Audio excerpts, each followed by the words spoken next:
வணக்கம். Welcome to அம்மா IAS academy. வருகின்ற டிஎன்பிஎஸ்சி குரூப் 1, குரூப் 4, குரூப் 2 மற்றும் டிஎன்யூஎஸ்ஆர்பி எஸ்ஐ தேர்வுகளை மையப்படுத்தி மிக முக்கியமான கரண்ட் அஃபேர்ஸை பார்த்துட்டு வரோம்.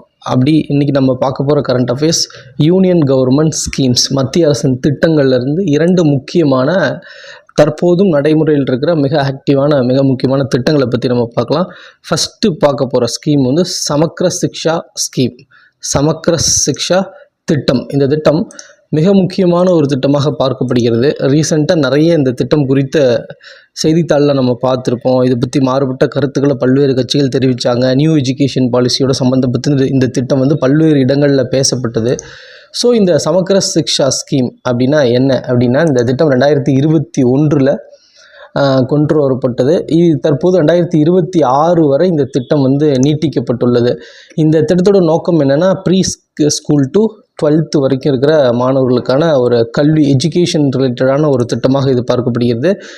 திட்டத்தோட நோக்கம் என்னென்னா, பாலர் பள்ளின்னு சொல்கிற ப்ரீ ஸ்கூல் டு 12th வரைக்கும் இருக்கிற மாணவர்களுக்கான ஒரு ஒருங்கிணைந்த கல்வியை கொடுக்கும் ஒரு திட்டமாகவும், அந்த ஃப்ரீ அண்டு கம்பல்சரி இலவச மற்றும் கட்டாய கல்வி சட்டத்தை அந்த சட்டத்தை நடைமுறைப்படுத்தும் ஒரு திட்டமாகவும் இது இருக்குது. அதாவது ப்ரீ ஸ்கூல் டு 12th வரைக்கும் இருக்கிற அனைவருக்கும் முழுமையான ஒரு ஒருங்கிணைந்த கல்வியை கொடுக்கணும் மற்றும் அவங்களுக்கு வந்து இலவச மற்றும் கட்டாய கல்வியை செயல்படுத்தணும். இந்த திட்டத்தோட மிக முக்கியமான இன்னொரு நோக்கம் என்னென்னா, அனைவருக்கும் வந்து பார்த்திங்கன்னா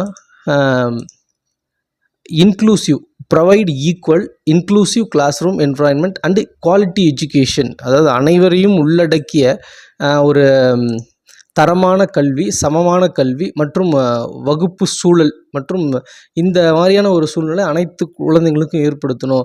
குழந்தைங்களோட பன்முகத்தன்மை, பன்மொழி தேவைகள், அந்த கல்வி திறன்களை மேம்படுத்தணும், கற்றலில் வந்து சிறந்த முறையை புகுத்தணும் அப்படின்லாம் இந்த திட்டத்தோட நோக்கமாக வைக்கப்பட்டது. இதில் தான் ஒரு பகுதியாக வந்து 5ஆம் வகுப்பு வரை தாய்மொழி கல்வியில் கற்பிக்கப்பட வேண்டும். அதற்கு பிறகு இந்த மும்மொழி கொள்கை, 3ஆவதாக ஒரு இந்திய மொழியை பின்பற்றலாம் அப்படின்னு சொல்லிட்டு ஒரு எய்ம் வச்சாங்க. அந்த வழியாக தான் இந்த ஹிந்தி திணிப்பு அந்த மாதிரி போராட்டங்கள்லாம் வந்து பல்வேறு மாநிலங்கள் வந்து எதிர்ப்பு தெரிவித்தாங்க. ஆனால் புதிய கல்விக் கொள்கை வழியாக இந்த திட்டத்தில் என்ன சொல்கிறாங்க அப்படின்னா, 5ஆம் வகுப்பு வரை எல்லா பாடங்களுமே அவங்களுடைய தாய்மொழியில் கற்பிக்கப்பட வேண்டும். தமிழ்நாட்டில் இருக்கும் ஒரு மாணவர் 5ஆம் வகுப்பு வரை உள்ள அனைத்து பாடங்களையும் தமிழ் மொழியில் கற்க வேண்டும். 5ஆம் வகுப்புக்கு பிறகு 2 மொழியை தேர்வு 2 மொழியும் ப்ளஸ் ஒரு இந்திய மொழி, தமிழ் ஆங்கிலம் இருக்கும், ப்ளஸ் ஒரு இந்திய மொழி, ஏதேனும் ஒரு இந்திய மொழியை தேர்ந்தெடுக்கலாம் அப்படின்னு சொல்லிட்டு இந்த திட்டத்தின் கீழே தான் அது வந்து செயல்படுத்தப்பட்டது. மற்றும் இந்த திட்டம் 2021 to 22 முதல் 2025-26 வரை நீட்டிக்கப்பட்டுள்ளதாகவும் இந்த திட்டம் கூறப்பட்டுள்ளது.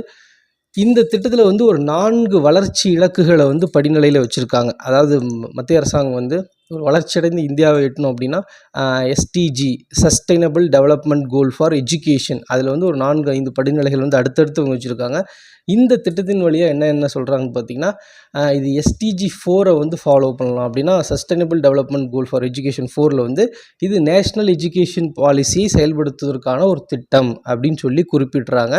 அடுத்தது வந்து SDG 4.1 ensuring free and quality education for all by 2030, 2030க்குள்ளே அனைவருக்கும் இந்த எஸ்டிஜி 4.1 வந்து 2030க்குள்ளே அனைவருக்கும் இலவச மற்றும் தரமான கல்வியை உறுதி செய்யப்படும் இந்த திட்டத்தின் வழியாக. அதற்கான திட்டங்கள் வகுக்கப்படும். அதற்கு மாநில அரசாங்கத்தோடு இணைந்து இந்த புதிய கல்விக் கொள்கை செயல்படுத்தப்படும் அப்படின்னு சொல்லி சில விஷயங்கள். அதுக்கப்புறம் எஸ்டிஜி 4.5 அதில் வந்து பாலின சமத்துவம், இந்த குறைபாடுகள், பழங்குடி மக்கள் மற்றும் பாதிக்கப்படக்கூடிய சூழ்நிலையில் உள்ள குழந்தைகளுக்கான சமமான மற்றும் தொழில்நுட்ப அணுகல் இந்த மாதிரி வகுப்படும். ஏன்னா கிராமப்புறங்களில் இருக்கிற மற்றும் பழங்குடியின பகுதிகளில் இருக்கிற அந்த பள்ளிகள்லாம் வந்து இன்னுமே இந்த ஈக்குவலான அவங்களுக்கு தொழில்நுட்ப வசதியோ மற்ற மாணவர்களுக்கு இணையான சமமான கல்வி கிடைக்காத சூழ்நிலை இருக்குது. ஸோ இந்த எஸ்டிஜி 4.5 இந்த இலக்கின் வழியாக, இந்த புதிய கல்விக் கொள்கையின் வழியாக இந்த சமக்ர சிக்ஷா அபியன் திட்டம் வந்து அவங்களுக்கான இந்த தேவைகளை பூர்த்தி செய்யும் அப்படின்னு சொல்லிட்டு இந்த சமக்ர சிக்ஷா திட்டம் வந்து கூறுகிறது. நம்ம நேரடியாக சொல்லணும் அப்படின்னா, இந்த சமக்ர சிக்ஷா திட்டம் அப்படிங்கிறது ஏற்கனவே இருந்த பல்வேறு மத்திய அரசின் கல்வி திட்டங்கள், சர்வ சிக்ஷா அபியான், சர்வ மத்திய சிக்ஷா அபியான், இந்த மாதிரியான திட்டங்களை அனைவருக்கும் தொடக்க கல்வி மற்றும் இடைநிலை கல்வி இந்த மாதிரியான திட்டங்களை ஒருங்கிணைந்து ஒரு திட்டமாக சமக்ர சிக்ஷா திட்டம் என்ற ஒரு திட்டம் ஏற்படுத்தப்பட்டு இலக்கு வைத்து செயல்பட்டு வருகின்றது. அடுத்து பார்க்க போகிற மத்திய அரசின் மிக முக்கியமான ஒரு திட்டம் பிரதான் மந்திரி ஃபசல் பீமா யோஜனா, பிரதான் மந்திரி பசல் பீமா யோஜனா மிக முக்கியமான திட்டம். பிரதம மந்திரி பயிர் காப்பீட்டு திட்டம். இந்த திட்டம் வந்து விவசாயிகளின் பயிர்களுக்கு ஒரு இன்சூரன்ஸ், ஒரு காப்பீட்டு ஒரு திட்டமாக இருக்கும். அவங்களுக்கு அவங்களோட பயிர்கள் வந்து ஏதோனும் இயற்கை காரணத்தால் வந்து சேதமடையும் போது அதுக்கு ஒரு காப்பீடும் வழங்கும் மத்திய அரசின் ஒரு முன்முயற்சி திட்டமாக 2016 பிப்ரவரி 18 இந்த ஃபசல் பீமா யோஜனா, பிரதான் மந்திரி ஃபசல் பீமா யோஜனா தோற்றுவிக்கப்பட்டது. இந்த திட்டம் எந்த அமைச்சகத்தின் கீழ் செயல்படுகிறதுனா ministry of agriculture and farmers welfare. இது வந்து ஒரு மத்திய அரசு நிதியுதவி திட்டம், நேரடியாக மத்திய அரசு நிதியுதவி திட்டம். இது மத்திய அரசின் வேளாண்மை மற்றும் விவசாயிகள் நலத்துறை அமைச்சகத்தால் செயல்படுத்தப்படும் ஃபுல்லி ஃபண்டட் யூனியன் கவர்மெண்ட் அப்படின்னு சொல்லப்படுகிறது. மற்றும் என்னென்னா இது காம்ப்ரஹென்சிவ் கிராப் இன்சூரன்ஸ். என்ன சொல்கிறாங்க அப்படின்னா இது வந்து ஒரு இயற்கை பேரழிவு அல்லது பூச்சிகள் மற்றும் நோய்களிலிருந்து அந்த விவசாய பயிர்கள் பாதிக்கப்படாமல் இருக்க, அப்படி பாதிக்கப்பட்டால் அதை வந்து ஒரு காப்பீடு வழங்கி ஒரு குறிப்பிட்ட ஒரு தொகை விவசாயிகளுக்கு தருவதாக இது ஒரு காப்பீட்டு திட்டமாக ஆரம்பிக்கப்பட்டது. 2016 ஆரம்பிக்கப்பட்ட திட்டம். கடந்த 9 ஆண்டுகளில் இந்த திட்டத்தோட அச்சீவ்மெண்ட் என்னன்னு கேட்டிங்கன்னா, இந்த திட்டத்தின் வழியாக பிரதான் மந்திரி பசல் பீமா யோஜனா இந்த திட்டத்தின் வழியாக 23.22 கோடிக்கு மேற்பட்ட விவசாயிகள் இந்த திட்டத்தின் வழியாக காப்பீடு பெற்று பயனடைந்துள்ளனர் அப்படிங்கிற ஒரு தகவலை சொல்கிறாங்க, மத்திய அரசாங்கம் சொல்கிறாங்க. அது மட்டும் இல்லாமல் இந்த திட்டத்துக்காக 1.75 லட்சம் கோடி இழப்பீடாக வழங்கப்பட்டுள்ளது. 23.22 கோடி விவசாயிகளுக்கு 1.75 லட்சம் கோடி இழப்பீடாக இந்த திட்டத்தின் வழியாக வழங்கப்பட்டுள்ளது. இது வந்து ஒரு வருமான நிலைத்தன்மை உறுதிப்படுத்தும் மற்றும் நிலையான மேலாண்மையை ஊக்குவிப்பதற்காக இந்த ஒரு திட்டம் 2016 செயல்படுத்தப்பட்டு வருகிறது. மிக முக்கியமான திட்டம்.